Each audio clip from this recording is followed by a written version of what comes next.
Okay, we're going to do a walk around here of this 1987 BMW K100RS, 4,600 miles. I bought it with 1,400 miles in 2022.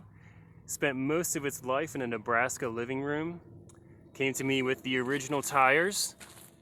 They were not cracked. They did not show signs of age, although I did replace them. You can't see it too great here, but you can check it out in the pictures. Done a lot of resurrecting maintenance when I first got this bike before I put any miles on it. I'll start at the front. Steering head bearings were done. That grease was like beef jerky in there. I put liquid moly and grease in there. Once they were out, I replaced the fork seals. I tried the the method of the film strip to try and get any dirt out of there, but those seals needed to be replaced. Those seals are replaced. Every job on this bike has just been so easy. All the fasteners come right out. The forks, they say there's bolt down at the bottom here, and the underside always is tough to get out. Is it rusted? Nah, no way. This thing is exactly as it left the factory. Everything is just, it comes right out, goes right back in. It's a really easy, fun bike to work on. Yeah, so the paint, it's beautiful. Came to me with about 8 coats of liquid glass. At least that's what the documentation told me. I don't know what liquid glass is. I think it's some kind of ceramic coating from the 90s or 2000s or 80s or whatever. It certainly felt like that. I didn't need to clean the bike for like a year. All I did was wipe it down with some water, or spray it down with water rather. Bugs didn't stick, nothing stuck. But yeah, this is beautiful. It has a ton of yellow and blue in there depending on what light shines in there. Classic 80s look.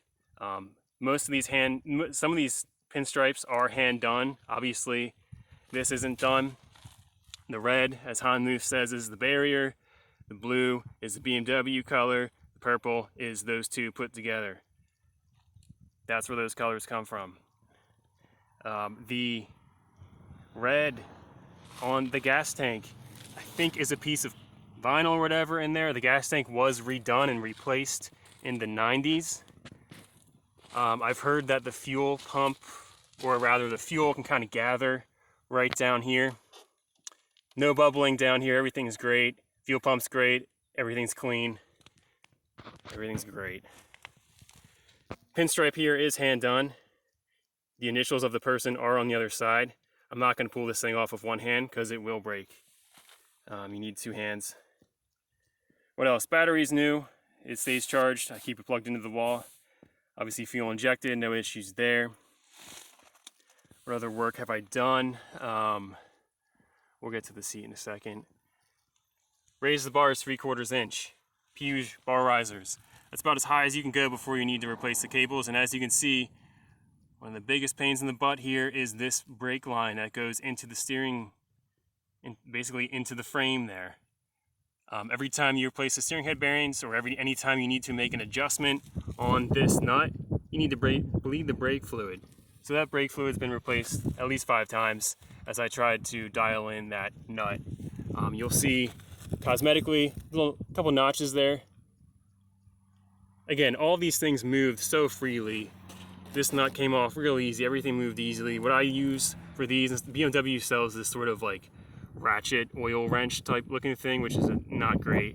I use the automotive plastic interior tools, like those little fork things that made of thick plastic.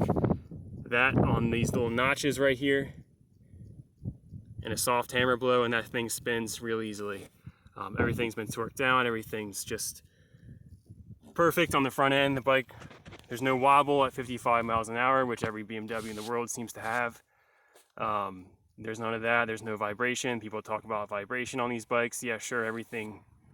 It's a motorcycle. I don't know what to tell you. There's no vibration that really bothers me. It's incredibly smooth. The only other contemporary comparison I can make is I had a 1984 Kawasaki GPZ 900, a Ninja. It's my first sort of bike that had power. This thing is just better everywhere. I love that bike, but this engine is smoother everywhere. The plastic on this bike is at least twice as thick. The windshield's twice as thick. The fairings are twice as thick. And onto the seat. Actually, before we get there, let's go front to back. Replace the water pump down there. that guy right here. Rebuilt it. New sensor, temp sensor. When I got it, this weep hole was weeping a little bit. Rebuilt the seals inside, it has a new stainless steel impeller, you can see in the documents. The only bolt on this bike that needed to be pulled out with an extraction kit is there's a bolt literally that sits inside the coolant, inside here. All these came out great, that one had to be pulled out. Other than that, and obviously I replaced that bolt, other than that it's been great. My favorite thing about this bike, from a design perspective, in addition to the fairing, is probably the exhaust manifold. 4-into-1. I don't know what's inside that tube. There could be a catalytic converter. I don't know.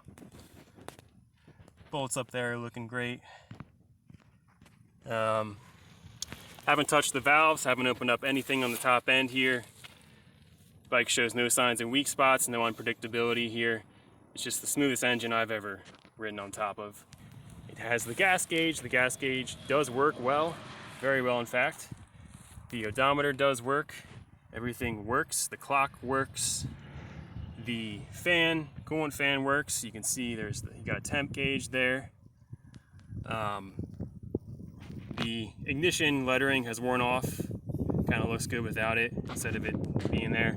I replaced that choke thing right there, that flew off on a ride once. Alright, let's go to the seat. I was inspired by those 1980s like sort of R80GS things. A lot of bikes from that era had a red seat, and I feel like red and black, or red and black too, but red and white, and red in general is very 80s color. So I shopped around for the right color, the right red. Always wanted a seat that was red. Always wanted a red and white thing, just like a Countach with a red interior, you know? Some people say it kind of feels like sitting in a cow's mouth, but I don't know. I kind of like it. It fits the era. So anyway, I kept the original black leather. In addition to replacing it with this marine grade sort of material, I did add 1/2 inch to the seat height. I'll post a picture of what the bike looked like before that, but you can see basically right about there's about 1/2 inch extra foam. I got it from a premium foam outlet online, not just cheap Joanne stuff, but like as good a foam I could get. There's about an extra 1/2 inch there. In addition to that, it's wrapped in plastic to keep it watertight, and it's also got a 1/4 inch or whatever inch headliner material on that. So you're going to see the edges are a bit rounded out from that headliner material that sit under this material. So this seat should last forever. This color is rated at many, many thousands of hours in the sunlight, which it's getting right now. For the first time in a while. You'll see this little strap here. I thought it was a pretty big fat piece of red and very long, and I felt like it needed something visual to break it up. So this strap is purely cosmetic. It does work. It's just the material, 2 layers of the material, some thick upholstery thread, and then more headliner material inside. It doesn't stretch. You can put something in there, but it's just basically there to let your butt know where the middle of the seat is and kind of break up the design from front to back. It's a bit long. Anyway, and I'll show you, I used, instead of stapling, going back to how thick every piece of plastic is on here and how overbuilt these things were, even for the era, my staple gun isn't strong enough for this plastic. So what I did is I used the factory rivet holes, the holes left by the rivets on the original fabric, and used these sheet metal screws that have some nice thick threads to them that'll stay in there. They're easy to pull out, easy to pull in, or put in. If you ever want to put a different color in there, you can put some blue in there. You can put that purple color in there, whatever you want to do. It's there. So yeah, what else? Oh, let's go through here. Protect your investment. All these stickers are in good nick. My favorite thing about this is that tab is still there, which means it still locks in place. You can fit a ton of crap in here. You can fit my arm all the way up. Let's see if I can fit my elbow in there. No, almost, but you can get some groceries in there. This phone's from 2018. It's still working. What what other stickers we got here? All the ones you got, the pearl white paint. I'm assuming that's what that number means. Quality assurance from West Berlin, right?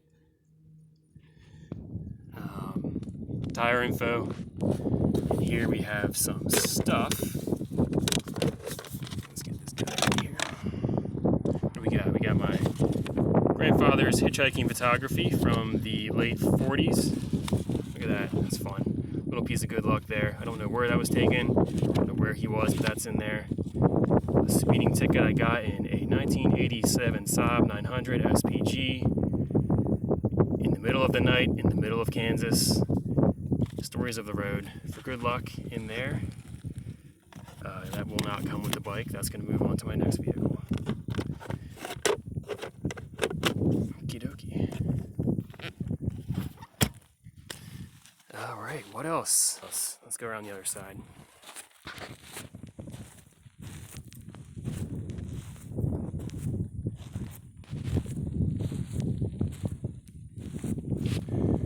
Alright. There we have it. What a horrible looking sky. Alright.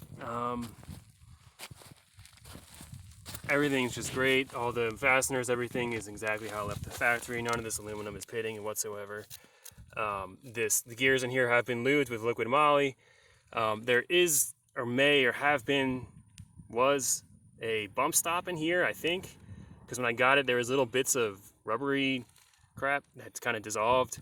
But anyway, I love the suspension here. I don't really believe that suspension needs to be modernized, especially when it's dialed in right. This bike just handles so predictably. You can take your arms off it. It doesn't, or take your hands off, and you're not scared. Final drive fluid has been changed. Again, the gear in here, the gears all look exactly as I left the factory. Cosmetically, yeah, one thing you're gonna notice, this fender liner here has this weird gloss underneath, but like flat on top. Just like that stuff in the 2000s that came off the cars. Interiors were full of them, but this is like some gritty stuff that just flakes off. Battery in there. Cooling system has been flushed at least 10 times. When I got it, it needed flushing bad. It was weeping, and I just using distilled water over and over and over and over again. Got this cleaned up as good as it's gonna get. So coolant's good to go for a long time. Rear brake fluid is good. Cosmetically, yeah, you're gonna notice a little bit of shoe scuffing right there. Other than that, yeah, everything is just perfect. Haven't touched the airbox.